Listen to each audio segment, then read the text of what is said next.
Hello, friends. Today I am going to tell you how I passed my first UK dispenser interview with no UK experience.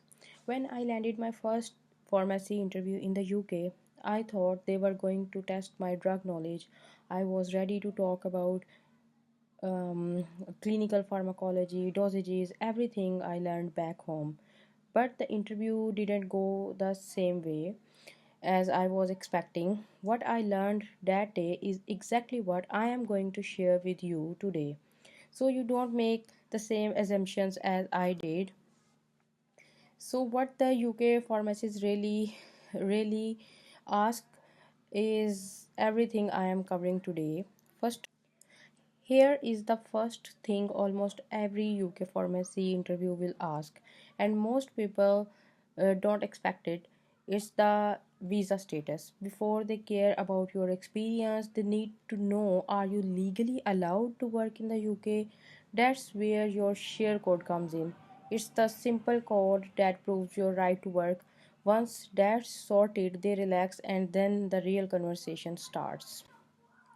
Now, here is the mistake I see a lot, and honestly, I almost made it myself.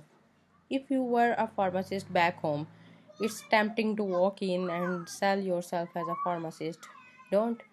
You are applying as a dispenser or a pharmacy assistant role, so that's what they need to hear. You are excited about it. If you have a dispensing experience, great, talk about it. If you don't, that's okay too.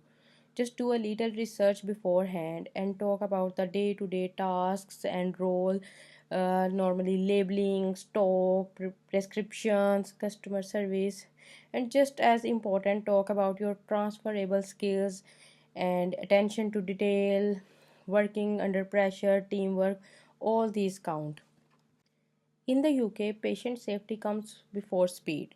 Patients are genuinely happy to wait a bit longer if it means getting the right medication and the right advice, not something quick but wrong. So, in interview, bring this up. Talk about patient safety, patient confidentiality, and if you can, mention systems like PMR or Titan software. Even just showing you are aware of them helps. Mention you are willing to complete any required courses. Show you understand the NHS system and how pharmacies fit into it. Cleanliness and teamwork also matter more than people expect. And one big one, over the counter service. This is where your communication really gets tested. This is probably the single biggest factor in getting any job in the UK is the English. Not textbook English. The English people actually speak every day with the accent, the slang, the pace. Work on this constantly. Watch how people talk, practice out loud. It made a real difference for me. Now here is my biggest regret is not having a UK driving license. I did get job offers, but they were far from home and the public transport commute was long. Being a mum to a young baby, I couldn't afford to waste hours traveling every day. So I ended up not being able to continue in those jobs. Looking back, I really feel learning to drive is almost mandatory if you want to work abroad. Don't make the same mistake as I did. When they asked me why I was the right fit, I didn't just say I was hardworking. I got specific. I told them patient safety and good service build loyalty, and that my clinical background plus my mixed experience from two countries meant I could give accurate, detail oriented work. I made it clear I understood how serious errors in the pharmacy are, not just for the patient, but for the pharmacist on shift and the owners too. So I told them I'd always work within my scope, always double check, always refer when unsure, because staying a great dispenser, not trying to act like a pharmacist, keeps everyone safe.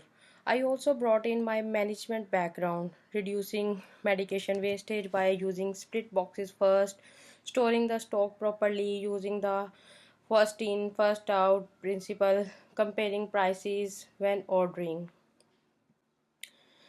If the interview goes well, the next question are usually about your availability, what shifts you can work and when you can start, and often they'll offer you a trial shift which is normally paid in UK. That's your chance to prove everything you just talked about. If this helped you, subscribe for more real experiences from my own job journey in the UK, and let me know in the comments what questions you got asked in your interview, and I might cover them in the next video. Thank you.